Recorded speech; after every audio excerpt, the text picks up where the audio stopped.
It appears, ladies and gentlemen, as though Donald Trump has been given some new answers to make excuses for this Epstein files scandal, whatever you'd like to call it, and he continues to do so. And what we are going to do is we are going to play for you some audio from this press conference that took place earlier today. So, first, Donald Trump blames the Epstein files on a hoax. Then he says it's fake news and it's the deep state. And now he's been saying it's planted. Remember when he blamed Barack Obama and Joe Biden? Well, now he's moved on to a few other people, James Comey and Merrick Garland. Yes, that's right. Donald Trump is blaming them now for the Epstein files. Have a listen to this. Mr. President, you have said that you have not been briefed on the Epstein files, or your name has not appeared in the Epstein files. But doesn't the AG have to tell you if your name is... Well, I haven't been overly interested in it. You know, it's a hoax that's been built up way beyond proportion. I can say this, those files were run by the worst scum on earth. They were run by Comey, they were run by Garland, they were run by Biden and all of the people that actually ran the government, including the auto pen. Those files were run for 4 years by those people. If they had anything, I assume they would have released it. The whole thing is a hoax. They ran the files. I was running against somebody that ran the files. If they had something, they would have released. Now, they can easily put something in the files that's a phony. Like, as an example, Christopher Steele, a person you know well, happens to be from your country. But Christopher Steele, as an example, wrote a book, a dossier. We call it the fake news dossier. And the whole thing was a fake. The whole thing was a fake. They can put things in the file that are fake. But those files were run by bad, sick people. If they had anything, why didn't they use it when I was killing Joe and then he gave out because he was 25 points down? And then I got somebody new. Nobody even knew anything about it. She was a horrible vice president. She was a border czar, but she never went to the border. She never once called a border patrol agent to find out how we're doing. But she was the border czar. Her name was Kamala. Nobody knows her last name. It was Harris. But nobody about. What a bumbling idiot. What does he talk? He blames Joe Biden. He blames James Comey. He blames Merrick Garland. He blames Barack Obama. He blames it on the deep state. He starts talking about the dossier. What is this guy talking about? As if they just put his name in the Epstein files. It was investigated by Republicans and Democrats. The Federal Bureau of Investigation, lefties and righties. If somebody told them to, like if Joe Biden said, hey, I really don't like this guy, Donald Trump. Can you do me a favor? Can you put his name in the Epstein files? I mean, that's really what Donald Trump is saying. It's so absurd. It's ridiculous. But ladies and gentlemen, it gets worse. Now, I mentioned the word privilege. For example, okay, I'm privileged to be able to go on the radio every day.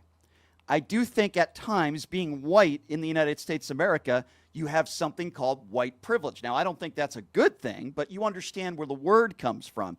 I find it to be a privilege to hang out with my niece and my parents, in Las Vegas. That's a privilege to hang out with my family.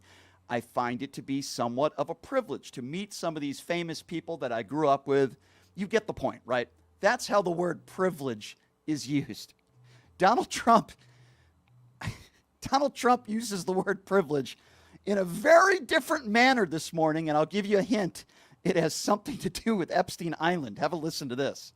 That was it. I'm glad I did, if you want to know the truth. And by the way, I never went to the island, and Bill Clinton went there supposedly 28 times. I never went to the island, but Larry Summers, I hear, went there. He was the head of Harvard. And many other people that are very big people. Nobody ever talks about them. I never had the privilege of going to his island. And I did turn it down, but a lot of people in Palm Beach were invited to his island. In one of my very good moments, I turned it down. I didn't want to go to his island. Yeah. What a privilege to go to an island where there are a bunch of child molesters raping kids. What a privilege. What person would use that type of language? I mean, it's unbelievable. Even for Trump standards, it's unbelievable. As the Ottawa Guy 40 on the YouTube Super Chat says, Trump knee pad wearing Blanche meets with Maxwell. She promises to minimize the Trump-Epstein association. Trump pardons her. Obvious game plan. Yeah, I agree with you. And if it's not a pardon, it certainly will be commuting the sentence. There's no question about that. It's a privilege, right? It's a privilege to let pedophiles out on the streets. It's a privilege because that's the way a normal person would use that word. Oh, my God. Now, we've been hearing from MAGA for years now that the reason why Donald Trump supposedly disassociated himself with Jeffrey Epstein was because he didn't want to be associated with a pedophile, even though Mark Epstein, Jeffrey Epstein's brother, has done this show multiple times and said that's not true. It was Jeffrey Epstein that disassociated himself with Trump. But regardless, apparently Donald Trump is admitting now if he did disassociate himself from Epstein, it had nothing to do with the fact that Epstein is a pedophile, and it had to do with the fact that he hired help and said he never wanted to do that again, something about hiring people. It had nothing to do with him being a predator. Listen to this. People keep writing stories like the time he flew him out of Mar-a-Lago. Can you settle that? What was it about? What caused the breach with him? That's such old history. Very easy to explain, but I don't want to waste your time by explaining it. But for years, I wouldn't talk to Jeffrey Epstein. I wouldn't talk because he did something that was inappropriate. He hired help. And I said, don't ever do that again. He stole people that worked for me. I said, don't ever do that again. He did it again. And I threw him out of the place, persona non grata. I threw him out, and that was it. I'm glad I did, if you want to know the truth. So let me get this right. The reason why Donald Trump stopped talking to Jeffrey Epstein, I'm laughing at this because it's so ridiculous. The reason why Donald Trump stopped speaking with Jeffrey Epstein because apparently he was poaching staff from him. Had nothing to do with the fact that he was raping children. Very interesting. You know, this is one of my favorite characteristics of these Trump defenders, right? They've defended Trump for years, and they've made the case over and over and over again that he cut off Epstein when he found out about the child abuse. And then Donald Trump throws all of them under the bus this morning and says because he stole people who worked for him. I mean, you can't make this stuff up, ladies and gentlemen. It's really unbelievable. And then there's the stiff himself, the couch predator, J.D. Vance. So J.D. Vance is also being asked about the Epstein files. Keep in mind, our vice president was the guy that was so talkative about this 5-6 months ago, saying we have to release the Epstein files. We have to release the Epstein list. And now he's making the case that not only does Donald Trump have nothing to hide, but he's being fully transparent. Have a listen to our vice president. Ignored. For 4 years, under Joe Biden's Department of Justice, the media didn't give a damn about the Epstein files or about the Epstein case. For literally 20 years, the story about this scumbag, and he is a scumbag pedophile, Jeffrey Epstein, he's dead now, but for 20 years, you had Obama and George W. Bush's Department of Justice go easy on this guy. They didn't fully investigate the case. They didn't show any curiosity about the case. And now Donald J. Trump is asking his Department of Justice to show full transparency. And somehow that's a criticism of Donald J. Trump and not Barack Obama and George W. Bush.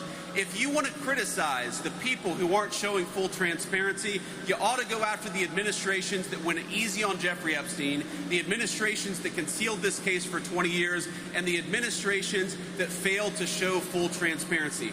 Donald J. Trump, I'm telling you, he's got nothing to hide. His administration has got nothing to hide, and that's why he's been an advocate for full transparency in this case. He's going to keep on being an advocate for full transparency, but while we're focused on that case, Donald J. Trump is also worried about making sure these great workers get more take-home pay and better jobs, and that's the focus of the administration. Yeah, that's the focus. Full transparency, because the first thing I think about when I think about Donald Trump is how transparent he is and how honest he is with the American people, even though he said himself just a week ago that anybody who is still talking about the Epstein files is stupid, including his own supporters who have been talking about it for years. But no, he's being fully transparent. I'm sure that's why Blanche went and spoke to Maxwell, because they're trying to make a deal with Maxwell to exonerate Donald Trump. Full transparency. I'm sure we'll get the entire transcript of that conversation.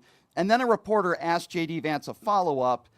Why should the U.S. government shield the client list of Epstein. Here's Vance's response to this exchange. Hi, Mr. Vice President. Julie Carr-Smythe from the Associated Press. I guess I'm going to be that person. There are some protesters outside accusing the GOP of protecting pedophiles, and we're wondering what you think are the reasons the U.S. government should shield the client list of Epstein from the public, and what you have to say about any relevance to that here today. Well, let me say just a couple of things. First of all, the president has been very clear. We're not shielding anything. The president has directed the attorney general to release all credible information and, frankly, to go and find additional credible information related to the Jeffrey Epstein case. He's been incredibly transparent about that stuff, but some of that stuff takes time. You've got to assemble that stuff. You've got to compile that stuff. You've got to redact some victims' names so that you protect the victims. But the president has been very clear. He wants full transparency. He's asked that from the attorney general. And I know, because I talk to her all the time, the attorney general is hard at work on that issue right now. Oh, yeah, I'm sure. Pam Bondi's doing an excellent job, as the Trump administration would say. But behind closed doors, I don't think they feel the same way. Maybe Donald Trump does. But the truth be told is that there's the opposite of transparency going right now, and Donald Trump would do anything and is trying to do everything that he can to try to get people to stop talking about the Epstein files. Why? Because he's in them. That's why. You know, I don't care how much money you have. There are a lot of billionaires in this country and around the world that are bad people. And then there are billionaires that are selfish. And then there are billionaires that will continue to make excuses for Donald Trump being in the Epstein files. One of those people is Kevin O'Leary. I talk about him quite a bit. My good friend Adam Mockler, who does this show all the time, did a great job destroying O'Leary on CNN last week. It was pretty embarrassing. Yeah, it was. And you're not going to believe the latest excuse from Kevin O'Leary and some MAGA Republicans when it comes to the reason why Donald Trump and his administration should not be releasing the Epstein files. It has something to do with the victims. That's Kevin O'Leary's new excuse. Folks, I'm not making this up. This was Kevin O'Leary last night on CNN with a new excuse as to why Donald Trump shouldn't be releasing the Epstein files. Have a listen to this. She's been convicted, right? She's been convicted of actually some very serious crimes.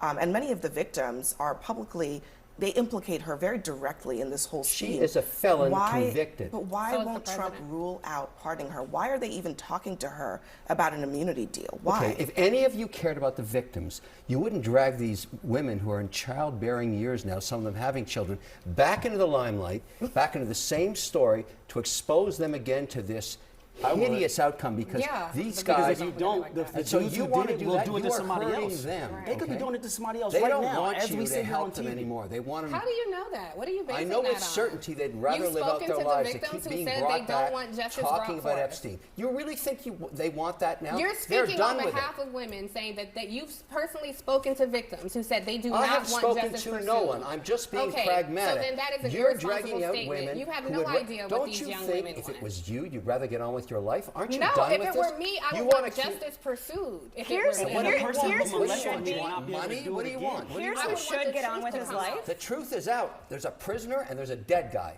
That's the truth. All right. And that's what the happened. only truth that exists. But here's the truth that we. Let me just be very clear. Kevin O'Leary, you scumbag, you douchebag. How can speculation be fact? That makes no sense. Yeah. He's so speculating. He doesn't know, so he's Kevin making an has assumption. not spoken to That's any not of the pragmatic. victims, number one. Number two, some of the victims have spoken out, and they said they want justice. Kevin is wrong. And the only reason why Kevin is saying, oh, well, we care so much about the victims and we shouldn't drag them back into the limelight. The only reason why he's saying that, well, there's two reasons. Number one, he doesn't care about the victims because Kevin O'Leary's a scumbag. Why do I say that? Because he's defending Donald Trump. And he's trying to cover for Donald Trump because Kevin O'Leary is a scumbag who defends pedophiles. Kevin, you have a lot of money. You can sue me if you'd like. But you were just asked on a CNN panel, have you spoken to any of the victims? Why would you say that? No, I haven't spoken to any of the victims. And then I'm being pragmatic. yeah, and then an intelligent lady on the panel says, well, if I was a victim, I would want justice to be pursued. I agree. And some of the victims have already come forward saying they want justice to be pursued. And